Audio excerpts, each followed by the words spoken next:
Edwin, ¿cómo está? Qué gusto saludarlo. ¿Cómo le va? Buenos días a todos los hermanos ecuatorianos en el sur del país. Un gusto recibir esta entrevista a través de este medio de comunicación prestigioso y que se escucha a nivel del país. ¿Cuál el sentir vuestro? Me refiero al de su organización, de ustedes, de vosotros, ante el desarrollo del juicio político contra el presidente de la República. Bueno, realmente hay que decirlo que las organizaciones sociales han analizado la situación que vive el país, más que la del tema del juicio político, que el juicio político es una consecuencia de. Realmente nosotros desde antes de que se emita el juicio político al presidente, nosotros ya pedíamos la salida del presidente Lazo por todas las condiciones que vivía el país de ingobernabilidad, ya que no se ha dado respuesta a todas las necesidades que tiene el pueblo ecuatoriano, sobre todo en el tema de seguridad. Uno de los principales problemas que vive ahora el Ecuador es el tema de inseguridad, acompañado de otros temas que tampoco han sido atendidos, que también son efectos y consecuencias, el tema del desempleo, la falta de educación. Fíjese usted hoy que vamos a puertas de entrar a clases en la costa, la situación de las aulas, de la infraestructura, la poca atención o prevención de los daños que han sufrido los de nuestros hermanos ecuatorianos y las diferentes provincias por la naturaleza, que no es una causa que tiene el gobierno, pero como los aspectos preventivos, y esto acompañado de una debilidad institucional a nivel del Ejecutivo, debilidad institucional en las instituciones que son encargadas de controlar el orden, la justicia. Es decir, toda una serie de aspectos que motivaron a que las organizaciones sociales de trabajadores, desde la SEDOCUD y el FUD, exijan la renuncia del presidente de la República porque no dio estas respuestas a las necesidades que está viviendo el pueblo ecuatoriano, y más bien lo que se ha preocupado en hacer negocios para él y para sus amigos. Es decir, se ha preocupado por perdonar intereses, decretar leyes para las grandes empresas y las élites económicas que no han pagado impuestos, que han evadido impuestos, que han sacado capitales hacia afuera y no han invertido en el país. Y esto pues, justamente tiene como consecuencia el producto del desempleo y la poca inversión que existe en el país, pues muchos de estos capitales han fugado. Entonces, frente al tema del juicio político que se dio por todos estos aspectos, nos parece que desde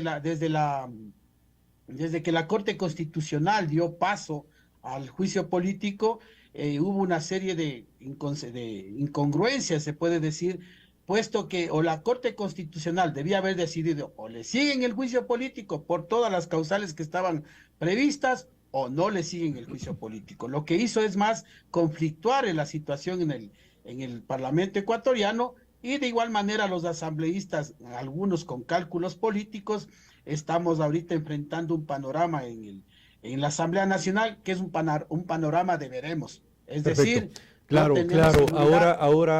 Ahora va el camino por conseguir los votos para la censura o no del presidente. Parece Así que es, a sí, eso me los dos refiero, que sectores que apoyan la censura estarán preocupados, y los que no quieren la censura también. Pero ¿cuál será la posición de los trabajadores, de las organizaciones vuestras?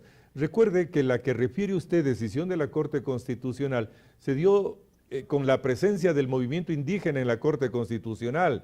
La participación social tiene una gran injerencia en el desarrollo de este proceso, sin duda. bueno, nosotros no hemos tenido, con todo el respeto, la participación directa o inserta en el tema del juicio político. Ahí el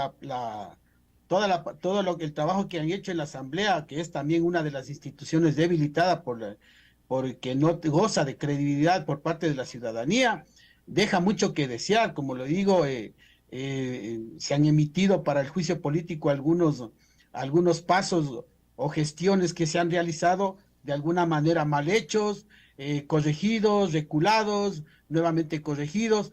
lo que da la pauta de que, y la percepción en la ciudadanía y en las organizaciones, de que nuevamente se trata de un proceso de negociación dentro de la Asamblea en el juicio político y no de realmente atacar el problema que estamos viviendo los ecuatorianos. Es decir, realmente hemos visto que la baja credibilidad del presidente da para que el presidente renuncie, se haga a un costado y que le suceda constitucionalmente el que tiene que suceder y dé las respuestas adecuadas al país. No, pero Esa le es la preguntaba, percepción que ante tenemos. esa condición o ante esas condiciones, circunstancias, ¿saldrán los trabajadores?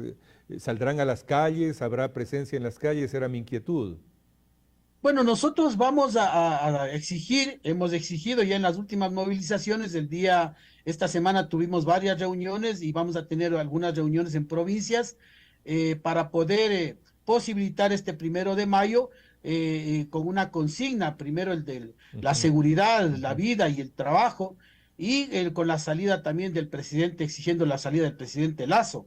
Como digo, esa es la posición que tenemos los trabajadores, más allá de lo que sucede en el juicio político. Nosotros vamos a exigir, con la responsabilidad que nos caracteriza y con la firmeza que nos caracteriza, la salida del presidente Lazo, porque no ha dado las soluciones que vive en este momento el país. Fíjense, el tema de seguridad, hemos hablado también con las cámaras en estos momentos, y el tema de seguridad es uno de los temas principales que hemos topado los dos sectores, y como le digo, estamos los dos sectores productivos exigiendo soluciones al país, y más allá de lo, como digo, de lo que sucede en el juicio político, la posición de los trabajadores, del Frente Unitario de Trabajadores y de la ciudadanía en general es que este gobierno tiene que irse. El presidente tiene que irse a su casa, pues no ha dado las soluciones adecuadas para gobernar este país. Ha sido crítico también con la asamblea. ¿Tendrían que irse también los asambleístas? ¿Habría que acudir a la posibilidad de muerte cruzada, volver a elecciones en el país? Mire, nosotros le hemos dicho al presidente, nosotros no le tememos a la muerte cruzada, que se decida lo que tenga que decidirse. Hay una decepción de la ciudadanía en todas las instituciones del Estado, incluso la Asamblea, y la Asamblea también nos ha fallado. Acuérdese de esta ley tributaria en la que no dieron quórum para que se pueda entrar en vigencia por el Ministerio de la Ley, y esto da la medida de que la Asamblea no está trabajando. Si es que tienen que irse todos, tendrán que irse todos y llamarse a nuevas elecciones. Y me parece que esa sería la decisión, no de las organizaciones sociales, sino también del pueblo ecuatoriano. La conflictividad social está avanzando. La conflictividad social en los barrios por la inseguridad, en los trabajadores por el desempleo, en los campesinos por la desatención en el tema agrícola. Todo esto tiene una consecuencia de conflictividad social que va más allá, como digo, del juicio político, porque esto puede ir a consecuencias de lo que está pasando más o menos en el Perú, al no ser atendidas estas necesidades del pueblo ecuatoriano, de los pueblos, a los pueblos lo que le toca es salir a las calles y exigir a los gobiernos, y si tiene que, tendrá que irse este gobierno. Nuestra posición es que el presidente tiene que renunciar, tiene que irse, y si se da por la vía del juicio político, bienvenida, pero también la Asamblea tiene también su parte de responsabilidad y tendrá que asumir lo que tenga que asumir en lo posterior de lo que pase después del juicio político.